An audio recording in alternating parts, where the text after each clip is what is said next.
Who will the X factors be for TCU in the NCAA tournament, starting with this game against Utah State? We'll talk about that next on Locked On Horned Frogs, your team every day.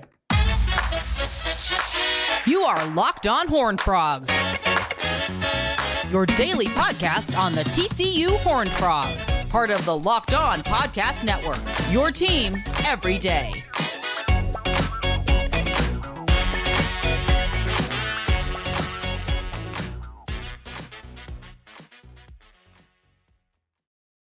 Locked On Horned Frogs, your team every day. I'm your host, Steven Simcox.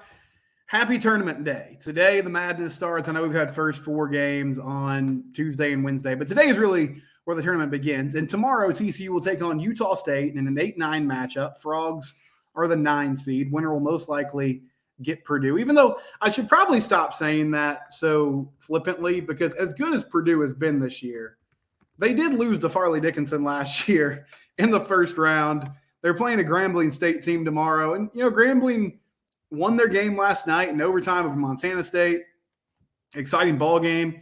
But I think Purdue should take care of business. If they win that game, they'll get the winner of TCU and Utah State. Frogs trying to make it to the Sweet 16, really for the first time ever in this current format, could win a first-round game for a third straight season, in the dance for a third straight season for the first time ever under Jamie Dixon. And so today I want to talk about this matchup with Utah State. And I really also want to get into looking forward, if this team is going to take a run or make a run, because they've been in this position the last few seasons.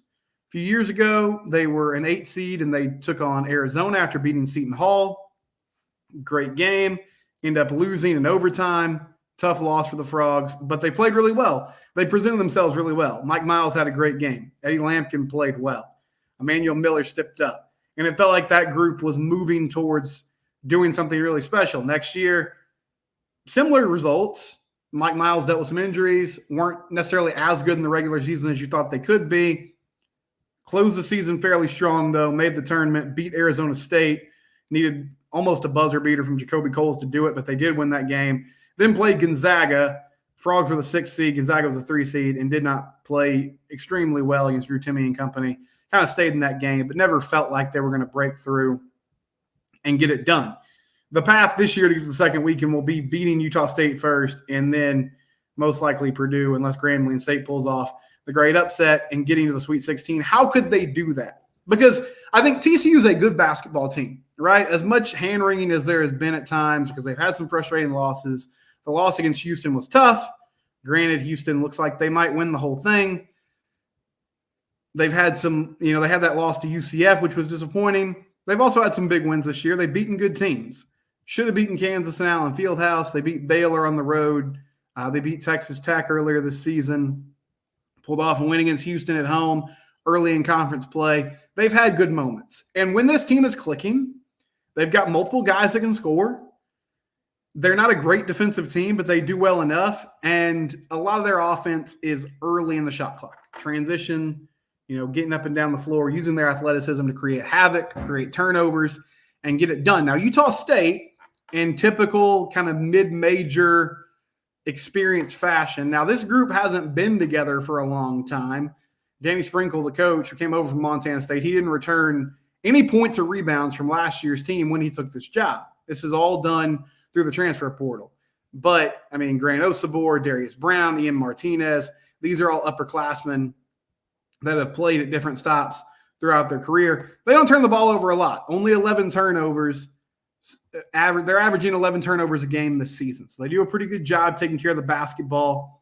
Hopefully TCU can pick up the pace and sort of force them into some mistakes, because one thing they like to do, they want to slow the game down. They want to keep it in a half-court setting.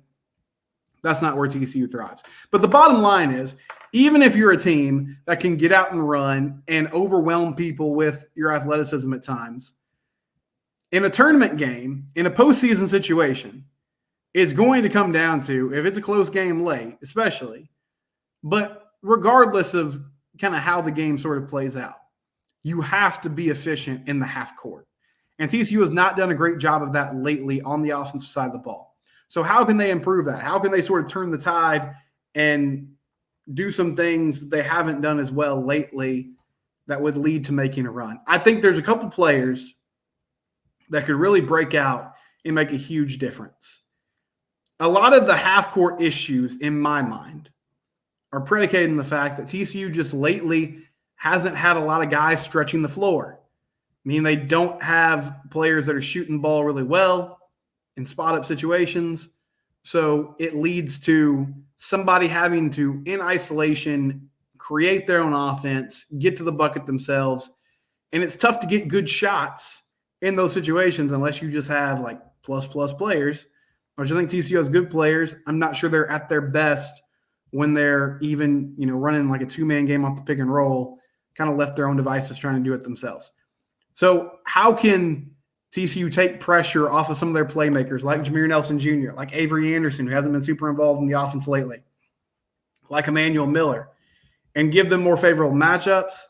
I think the real key is going to be Trey Tennyson, Chuck O'Bannon, Jacoby Coles.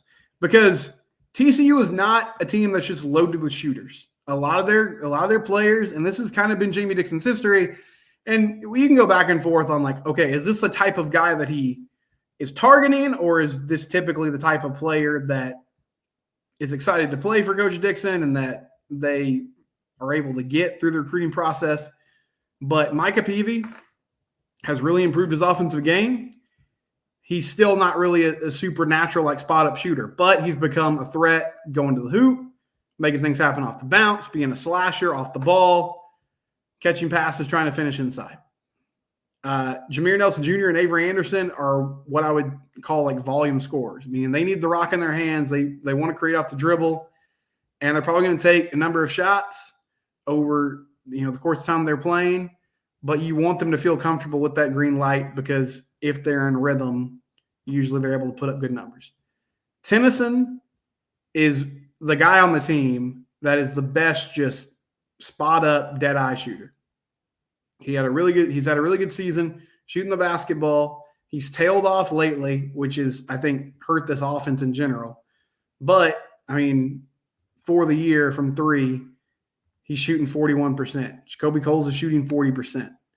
And Jacoby's had some rough moments in clutch situations when he's open, but he is a good shooter when he's on. And if those guys, along with Chuck O'Bannon, and Chuck's going to play spot minutes. I mean, he's not going to play 30 minutes in a game. But in the past, he's been a good sort of off-the-bench, spark plug, instant offense type of guy when he's hitting shots. Now, Chuck is a streaky shooter. He has shown an aptitude to step up in these moments in March. Had a big game against Arizona a couple years back, huge game in the Big 12 tournament against Kansas State last season. When he's shooting the ball well, this can be a different team. If Trey can get some open looks and knock them down, then it forces the gravity of the defense to change. It forces the defense to creep out more and really guard the whole court at all three levels. And TCU has just been missing that lately. Trey's best game of the year, he was 7 of 13 from three against Texas Tech, or 7 of 13 overall from the field against Texas Tech, 4 of 8 from three. Lately, you look at his numbers, 1 for 2 against Houston, only played 18 minutes. Only played 14 minutes against Oklahoma, missed both of his shots from beyond the arc. Didn't play a lot against UCF, missed both of his shots from beyond the arc. But Trey scored 20 points last year in the NCAA tournament against Alabama. Now, that was when he was playing for Texas A&M Corpus Christi. It wasn't – Texas A&M Corpus Christi kind of stayed in that ball game, but it was never really in doubt what was going to happen, what the final score was going to be, or who was going to win the game at least. But Trey shot the three well that night. He was able to, use some shot fakes and get in the mid-range area and knock down some of those shots, which isn't something we've seen from him as much this year. Most of his damage has been done from beyond the arc, but if he could add that dimension to his game, that would be huge. If he can get going, though, and I know he hasn't played as many minutes lately, and I think part of that is he struggled defensively too, but I think Jamie Dixon might have to roll the dice because this team, like, you have to hit threes. You have to hit deep shots in this tournament to win. Your guard play has to be good, and you have to be a threat at all three levels of the offense. Now, against Utah State also kind of lives within the arc a lot. So maybe it's not as imperative. But if you're going to pull off an upset against Purdue, they got a big 7'4" center in the middle, Zach Edey. And yes, I know what happened against Farley Dickinson last year. That team struggled. But they can space the floor around him, and he's going to get his points. Like, there's just going to be possessions where he gets deep enough in the paint and seals his defender off that he catches the ball and turns around, and it's right there. Baby hook, little toss it in. Like, that's going to be available for him. You have to just run down the floor and live with that at times.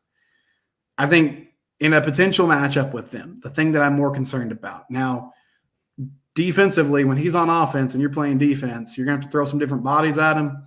It's pivotal that Ernest Uday doesn't get in foul trouble immediately in that ball game. With Uday and Cork, and maybe Eastham as well, they can throw some different guys at him. And at least you don't have anybody on the roster that's his size, but you can give him some trouble.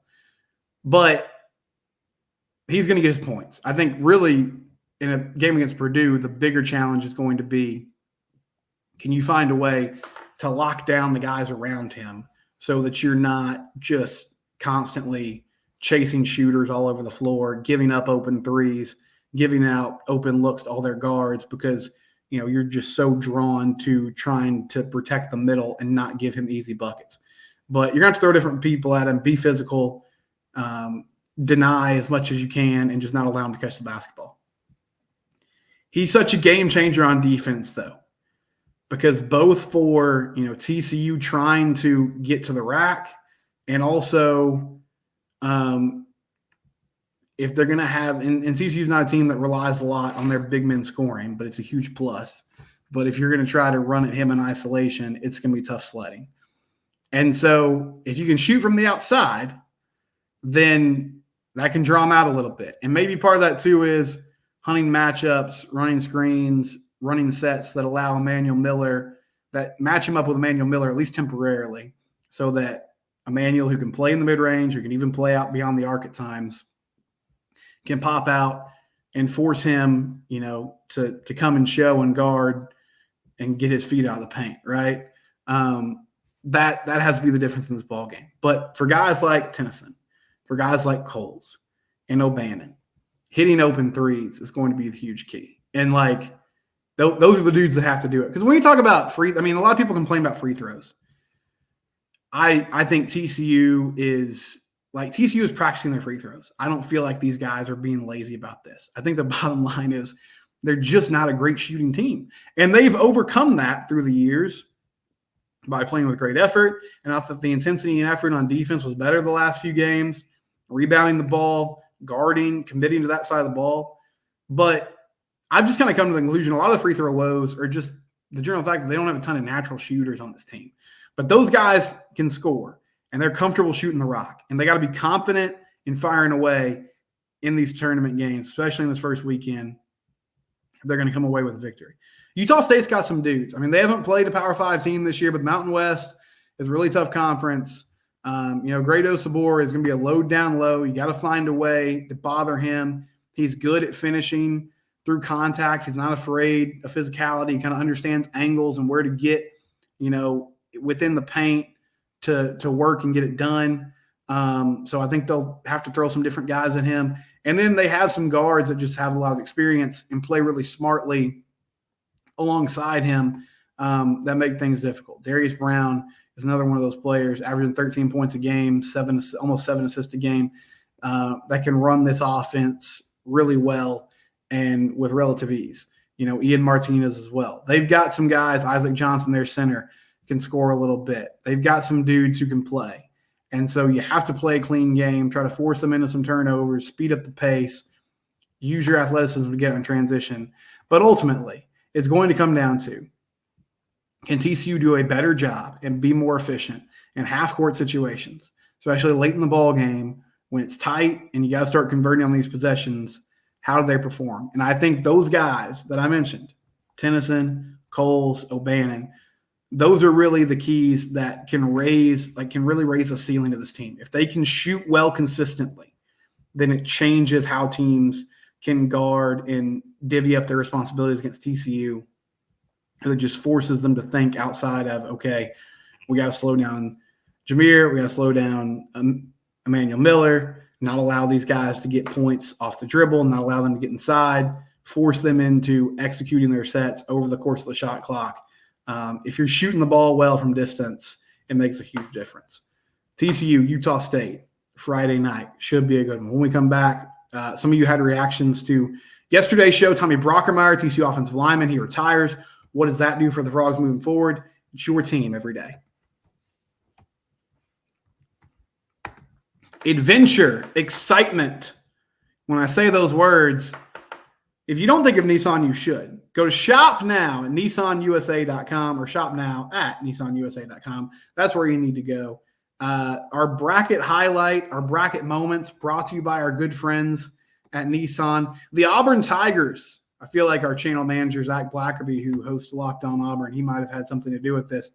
They can only be described as the Nissan Pathfinder. They've been thrilling to watch, and they've really created a lane for themselves after claiming the top spot in the SEC. They knocked off the Florida Gators in the SEC Tournament Championship, and they're set to make a run in the NCAA Tournament. They also have the Nissan Rogue and the Nissan Armada available now. The Nissan Rogue. It's not just, it's unexpected. It's not just your typical family car that has a bunch of space so you can lug around all your kids and all your cargo and all the things that you have. No, it's more than that. It's also a vehicle that can take you on adventure and excitement. As I said yesterday, if you're watching this, someone that's wearing a pretty generic gray hoodie, I live for adventure and excitement. And that's why I'm going to go to NissanUSA.com as they are running out March Madness right now. Madness is here.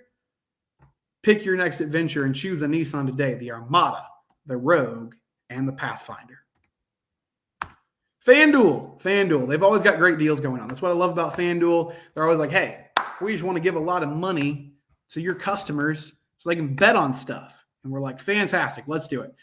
Say goodbye to busted brackets. Are you watching this on Thursday afternoon and you're already lamenting the fact that one of your Final Four teams is gone, one of your Elite Eight teams is gone, your bracket's in complete shambles? Have no fear. Go to FanDuel.com/lockedon or download the FanDuel app today. You can get $200 in bonus bets with one $5 bet that wins. That's right. You make one $5 bet. That bet wins, you get $200 in bonus bets. You can use that on point spreads, money lines, and even more. You can even pick who's going to win it all. Join FanDuel.com/lockedon or download the FanDuel app. FanDuel, it's where the game starts. Do it now. Get that free money with a $5 winning bet. Yesterday, I talked about Tommy Brockermeyer. He is retiring from football. Decided to make the decision is a repetitive thing that I shouldn't say. He decided to retire from football due to medical concerns. Dealt with a back injury last season. Had to have surgery. And Tommy's a guy that I was excited about. He kind of falls in line with a number of players on this team the last few years that I don't know how much expectation you could have put on him going into the season with the injury history, given the fact that he was coming off, he was going to be coming off a complicated injury this season. But it does hurt depth on the offensive line. And I think it makes it more important. TCU went and got Howard Sampson from UNC in the transfer portal earlier this offseason. He ends up following his old offensive line coach in North Carolina. So he's not available. Now, Howard was not a guy with a lot of snaps in his career, but he did have a lot of potential. You have Bless Harris, you have Carson Bruno, Cade Bennett, players that have played a lot of snaps. Bennett in the interior, Carson, outside at offensive tackle. You got Mike Nichols, who has been a factor, but Marcus Bryant is a player from SMU, all-conference tackle, who will be visiting TCU this weekend.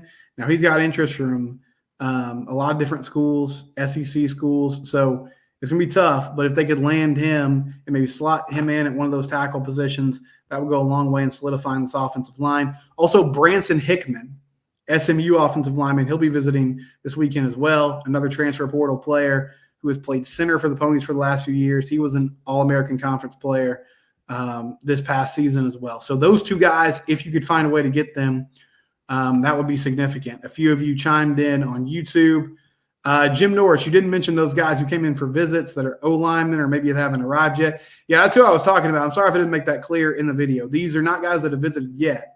The plan is for them to visit this weekend as spring practice starts. Branson Hickman, center from SMU, and then also at tackle, Marcus Bryant from SMU as well. So they're coming in this weekend to visit. Their transfer portal targets. And Jim went on to say, the one thing that was always true of Coach P's team was toughness. I hope the current staff continues with that. I mean, I think they want to be a physical team. I don't feel like they were last year, but yes, I believe that's the mentality that Sonny wants to bring to the table.